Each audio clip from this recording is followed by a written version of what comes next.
आप देख रहे हैं एसबीसी टाइम्स। शुरुआत करते हैं प्रमुख हेडलाइंस के साथ। नीमच के गांधी सागर रोड पर हुआ बस हादसा, गनीमत रही किसी की जान नहीं गई। मंदसौर में पशुपतिनाथ का दुर्वा के जल से अभिषेक कर मनाया गया देश का 78वां स्वतंत्रता दिवस। मंदसौर पुलिस ने पवन चक्की के सुरक्षाकर्मी की हत्या के मामले में सफलता हासिल की है। पुलिस ने मामले में 200 के भाइयों और उनके मामा को गिरफ्तार किया है। मामले का खुलासा करते हुए मंदसौर एसपी अनुराग सुजानिया ने बताया कि बदमाश पवन चक्की के पास बने वेयरहाउस से सोयाबीन की चोरी करने आए थे। तभी पवन चक्की के सुरक्षाकर्मी मृतक विशाल द्वारा बदमाशों से मौके पर जाकर पूछताछ की गई और फिर चोरी की शंका होने पर फोन पर जानकारी देने लगा। यह देख बदमाशों ने विशाल पर हथियारों से हमला कर दिया और घायल कर मौके से फरार हो गए। हत्याकांड के सामने आने के बाद पुलिस ने मामले में 8 अलग अलग टीम में बनाई और करीब 500 सीसीटीवी कैमरे चेक कर उनकी मदद से बदमाशों तक पहुंची। बदमाशों ने चोरी की गई सोयाबीन को जिले के दरोदा मंडी में बेचा था। आरोपी द्वारकालाल उसके सगे भाई राधेश्याम ने उनके मामा सुमोहनलाल के साथ मिलकर वारदात को अंजाम दिया था। पुलिस अब गिरफ्तार 3 आरोपियों को कोर्ट पेश कर जेल भेजने की कार्रवाई करेगी। एक व्यक्ति को मूर्तिघात कर उसका खुलासा किया गया। किस तरह वारदात को अंजाम दिया गया था, कौन लोग शामिल थे? 31 जुलाई की सुबह सुबह हमें सूचना मिली थी कि जो गरोड़ थाना क्षेत्र में नारी बुजुर्ग के पास में पवन चक्कियां लगी हुई हैं, वहाँ पे जो एक प्राइवेट सिक्योरिटी गार्ड में विशाल प्रजापति नामक जो व्यक्ति है उसकी मारपीट कर हत्या कर दी गई है। वहाँ पे वो जब मौके पे पहुंचे गए थे वहाँ पे मृत अवस्था में अधमरी हालत में था। फिर हॉस्पिटल लाया गया तो वहाँ पे उसकी मृत्यु हो गई थी। क्योंकि एक सनसनीखेज वारदात थी, इसमें प्रथम जो शख्स जा रहा था, क्योंकि ऐसी सूचनाएं मिल रही थी कि पवन चक्की जो है, जो विंड मिल है, वहाँ पे भी जो कॉपर वायर है या फिर डीजल है उसकी चोरी करने के लिए भी लोगों का मूवमेंट रहता है। तो उसी के संदर्भ में ये सुरक्षा गार्ड को लगाया गया था। तो पहला ऐसा शक जा रहा था कि कोई व्यक्ति या कोई टीम जो है इसमें पवन चक्की के पास में चोरी करने आई थी, तो उनके द्वारा ये घटना कारित की गई। परंतु जब मौके से साक्ष्य संकलन किया गया और साथ ही साथ मुखबिर नेटवर्क को एक्टिवेट किया गया, मुखबिर से बातचीत की गई और जो संभावित रूट थे उन पे जो सीसीटीवी कैमरे लगे हुए हैं उन सभी का अध्ययन किया गया। तो उसमें इस जो प्रथम जो हमारा या जनता से जो निकल के आया था पॉइंट की पवन चक्की पे चोरी करने वाला गिरोह, उससे दूर हो गए थे हम लोग। हमें क्लियर हो गया था इसका पवन चक्की से रिलेशन नहीं है इस घटनाक्रम का पूरा। जब हम लोग मुखबिर से चर्चा करते गए, इन्फॉर्मेशन गैदर करी, तो उसी दौरान हम लोग को पता चला कि पास ही के एक गोदाम में जो घटनास्थल से करीब 3 से 4 किलोमीटर दूर है, वहाँ पे जो थाना शामगढ़ में लगता है, वहाँ पे सोयाबीन चोरी की भी घटना हुई है और मौके पे भी सोयाबीन के कुछ दाने बिखरे हुए मिले हैं। तो इससे हमारा शक थोड़ा सा इस डायरेक्शन में बढ़ा कि कोई ना कोई सोयाबीन चोरी या वेयर हाउस कटिंग वाले जो गिरोह हैं उनमें से किसी ने घटना को अंजाम दिया है। पुराने रिकॉर्ड खंगाले गए, साथ साथ जो संदेही थे उनके बारे में पूछताछ की गई। तो उसमें हम लोगों ने 3 लोगों को इसमें संदेह के हिसाब से हिरासत में लिया, जिनका पूर्व आपराधिक रिकॉर्ड भी रहा है, जिसमें कि सेमरोल के रहने वाले द्वारका प्रसाद बागरी का और राधेश्याम बागरी और शामगढ़ आलमगढ़ का रहने वाले मोहनलाल बागरी, इनको हमने हिरासत में लिया। जब इनसे हिकमत अमली से पूछताछ की गई तो इनके द्वारा जुर्म कबूलना स्वीकार किया गया, जुर्म करना स्वीकार किया गया। इनके द्वारा बताया गया कि ये 30 और 31 जुलाई की दरमियानी रात को जब वेयर हाउस से सोयाबीन चोरी करी थी इन्होंने, उसके बाद ये उस कच्चे रास्ते से अपने गांव तरफ जा रहे थे। तो रास्ते में रुके और वहां पे, क्योंकि वेयर हाउस के जो कट्टे होते हैं वो पहचान लिए जाते हैं, तो उस वेयर हाउस के कट्टों से बोरियों से अपने पिकअप में खाली कर रहे थे। तो उसी दौरान विशाल प्रजापति जो व्यक्ति जो विंड मिल की सिक्योरिटी में लगा, तो वो वहाँ आया और उसने पूछताछ करना शुरू किया। उसी दौरान फोन पे भी अपने फील्ड सुपरवाइजर से बात कर रहा था, तो उन्हें लगा कि कहीं उनकी चोरी पकड़ी ना जाए। उसी दौरान इनकी गुत्थम शुरू हुई और इन्होंने इसको टामी जो होती है उससे मारकर, टामी और धारदार हथियार से वहीं पे घायल अवस्था में छोड़कर ये लोग निकल गए। इसमें आपको संज्ञान में लाना चाहूंगा कि जो अभी एक माननीय सीएम साहब के निर्देशों पे जो मुहिम चलाई गई थी कि पंचायतों में जो सीसीटीवी कैमरे लगाए थे उनसे हमें काफी मदद मिली, इनका पूरा ट्रैक बनाने में, इनको ट्रैक करने में, और हमारे जो टेक्निकल एविडेंसेस थे उनको मिलान करने में काफ़ी फायदा रहा। और उससे ये जो सनसनीखेज मर्डर था, इसको हम लोग फेस करने में सफलता हासिल हुई। इसमें एक और पॉइंट बताना चाहूँगा कि ये जो चोरी की गई सोयाबीन है, आरोपियों ने अगले दिन यहाँ तलौदा मंडी में लाकर वो भी बेची, तो उसके भी हम लोग साक्ष्य संकलन कर रहे हैं।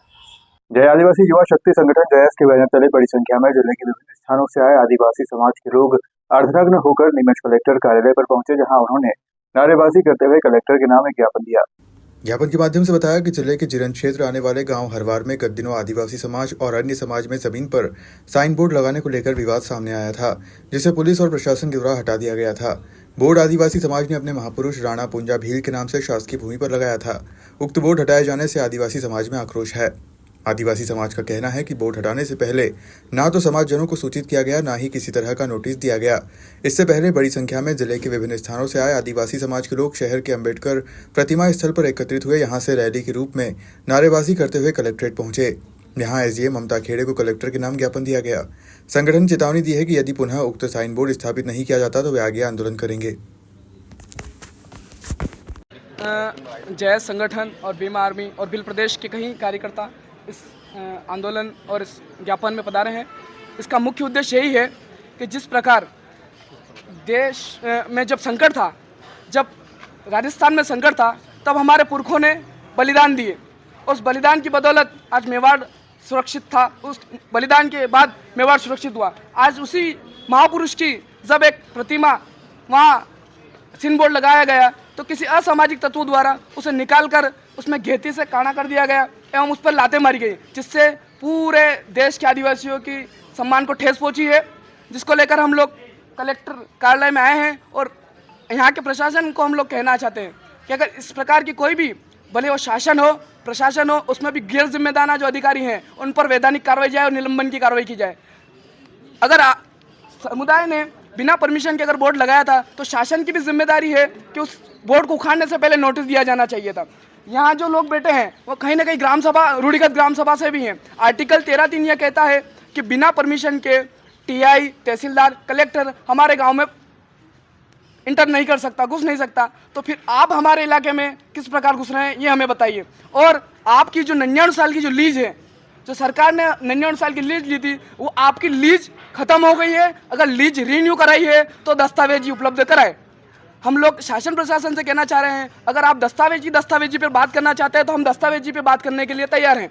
जब इस देश का मूल मालिक आदिवासी है, तो सुप्रीम कोर्ट 5 जनवरी 2011 को जजमेंट दे चुका है कि भारत देश का मूल मालिक आदिवासी है, उसकी रक्षा सुरक्षा करना शासन प्रशासन की जिम्मेदारी है। तो आप किस प्रकार से कार्रवाई कर रहे हैं? इस प्रकार कार्रवाई की जाना निंदनीय है। अगर इस प्रकार की अगर कार्रवाई की जाती है तो ग्राम सभा, रूढ़िगत ग्राम सभा, यहाँ का जो तहसीलदार है और वहाँ के जो टीआई है उसके ऊपर देशद्रोह का मुकदमा दर्ज करवाएगी कोर्ट के माध्यम से। और अगर इसमें कार्रवाई नहीं होती है तो आदरणीय हमारे जो विधायक महोदय हैं कमलेश्वर डोडिया और संसद में राजकुमार जी रोध हैं, हम लोग टेबल बजाकर ये बात वहाँ उठाएंगे। जोहार, जिंदाबाद, आपकी जय। मैं रोहित बिल, प्रदेश महासचिव जयस। एक बस हादसे ने 3 लोगों को दहला दिया, लेकिन गनीमत रही कि किसी की जान नहीं गई। आइए जानते हैं इस हादसे की पूरी खबर। यह हादसा हुआ शनिवार सुबह करीब 11 बजे नीमच गांधी सागर रोड पर भुज और बेसला के बीच तेज गति से चलती हुई जयश्री बस अचानक पलट गई, जब ड्राइवर ने सड़क पर अचानक आए एक घोड़े को बचाने की कोशिश की। बस में सवार कई यात्रियों को हल्की फुल्की चोटें आई हैं, लेकिन शुक्र है कि कोई जनहानि नहीं हुई। बस के असंतुलित होकर पलटने के बाद सूचना मिलते ही स्थानीय पुलिस प्रशासन और एम्बुलेंस मौके पर पहुंची और घायलों को रामपुरा की शासकीय चिकित्सालय भिजवाया। जानकारी के अनुसार ग्राम बेसला और भुज के बीच जंगल में चरते हुए अचानक एक घोड़ा सड़क पर आ गया। उसी दौरान सामने से आ रही नीमच से भवानी मंडी चलने वाली जयश्री बस के ड्राइवर ने घोड़े को बचाने का प्रयास किया, लेकिन बस असंतुलित हो गई और पलट गई। मौके पर मौजूद लोगों ने समय रहते सभी यात्रियों को बस से बाहर निकाला। बस में सवार घायलों को उपचार के लिए रामपुरा के शासकीय चिकित्सालय भिजवाया गया। ये सब बस में बैठ के सालरमाला गांव से यहाँ इनके पियर था, पियर से इनके ससुराल जा रहे थे। कवला गांव के रहने वाली है रुक्मण भाई पति कन्हैया नाथ। तो रास्ते में बस तो पलटी खाने के बाद यहाँ अस्पताल लाए और अस्पताल से नीमच जाने के लिए नीमच रेफर लिख दिया। और नीमच रेफर लिखने के बाद में 1 घंटा हो गया, हमें कोई सुविधा नहीं मिली यहाँ से नीमच जाने के लिए। हम यहाँ से जाने के लिए इनको बोल रहे हैं तो कोई सुन ही नहीं कर रहे हैं। लगभग कितने यात्री घायल हुए यहाँ पे? कम से कम 25 से 30 आदमी। अच्छा, क्या नाम है आपका? भोनानाथ योगी, में इनका भाई हूँ। आगे से घोड़ा गया था तो गाड़ी उसको बचाने के चक्कर में एकदम ब्रेक लगाया तो पीछे से घूम गई गाड़ी। तो कितने लोग घायल? 30-35 थे बस में। और चोटें कितनों का? 10-15 छोटा है। गंभीर कोई नहीं है? गंभीर कोई नहीं है, सबके नॉर्मल है। हेलो, नाम? मेरा नाम दिलीप जोशी। ये रामपुरा बस में हम बस में आड़ी पिपला से बैठे और आड़ी पिपला से सुमाहला जा रहे थे। जो कंडक्टर ने कहा था मैं तुम्हें सुमाहला गाड़ी में बैठा दूंगा, बानपुरा से बैठा दूंगा। तो कैसे हुआ हादसा? अच्छा क्या पता है एक घोड़ो आईरो तो जोड़ी ने મને કહી રહ્યા આપણા તો દેખ્યો કોની मन પણ तो કે देखो ઘોડો कोनी, આવી લો पर ગાડી घोड़ो आईरो तो के तो मन घोड़ा वंचा हुआ तो साइड में बस तेज चल हाँ तेज चल रही थी बात होगा तेज चल रही थी एकदम से पिछली तो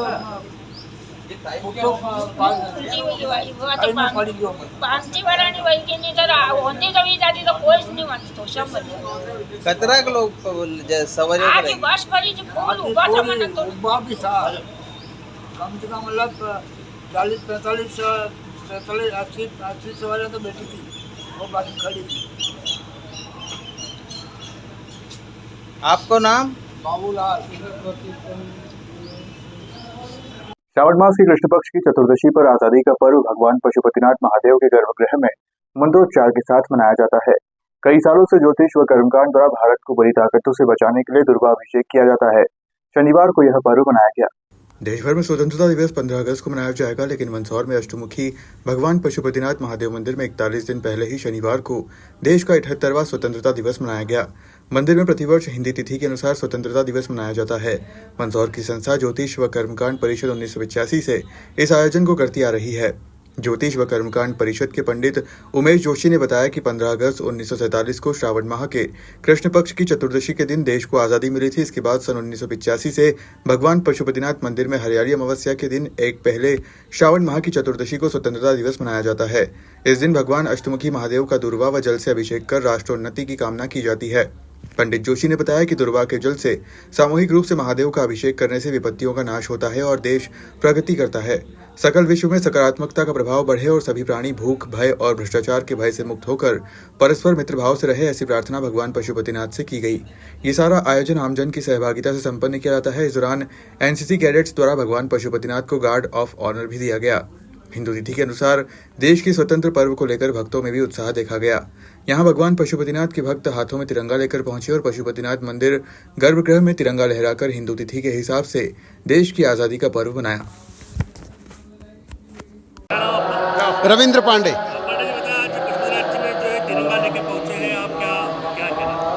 तिथि के अनुसार आज ही के दिन हमारा देश स्वतंत्र हुआ था।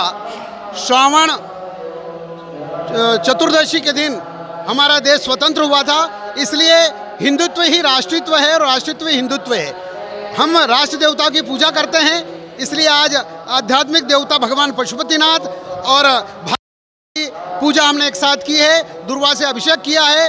ज्योतिष परिषद के पंडित उमेश जी जोशी और एनसीसी के छात्रों के द्वारा यहाँ गार्ड ऑफ ऑनर दिया गया और विद्वान पंडितों ने वेद मंत्रों के साथ भगवान का अभिषेक किया और राष्ट्रीय पर्व मनाया है। अभिषेक किया गया है। 15 अगस्त 1947 को राष्ट्र में जब नई व्यवस्था का जन्म हुआ, उस दिन श्रावण कृष्ण चतुर्दशी थी। हर माह जो शिवरात्रि आती है, शिवरात्रि का पवित्र दिन था। तो चूँकि सनातन धर्मी है, इसलिए राष्ट्र का जन्म दिवस स्वतंत्रता दिवस हम लोग तिथि के आधार पर मनाते हैं। 1985 से ये श्रृंखला चल रही है। बराबर आम जन इकट्ठे होते हैं और दुर्वा के जल से भगवान का अभिषेक करते हैं। दुर्वा के जल से अभिषेक करने का अभिप्राय इतना कि शास्त्रों में बताया है कि किसी भी प्रकार के सामूहिक विपत्ति का नाश करने के लिए, सामूहिक किसी भी प्रकार से कोई परेशानी है उसे दूर करने के लिए भगवान का दुर्वा जल से अभिषेक किया जाए और उनसे प्रार्थना की जाए तो वह सफल होती है। और हम लोग देखते आ रहे हैं बराबर 1985 से जब हम लोगों ने शुरू किया, उस समय राष्ट्र के सामने कई प्रकार के मुद्दे थे और आज हम देख रहे हैं उनमें से कई मुद्दे हल हो चुके हैं। हमारा राष्ट्र निरंतर प्रगति की ओर अग्रसर है। तो ये सब परमात्मा की कृपा है। आज के लिए सिर्फ इतना ही। आप देखते रहिए।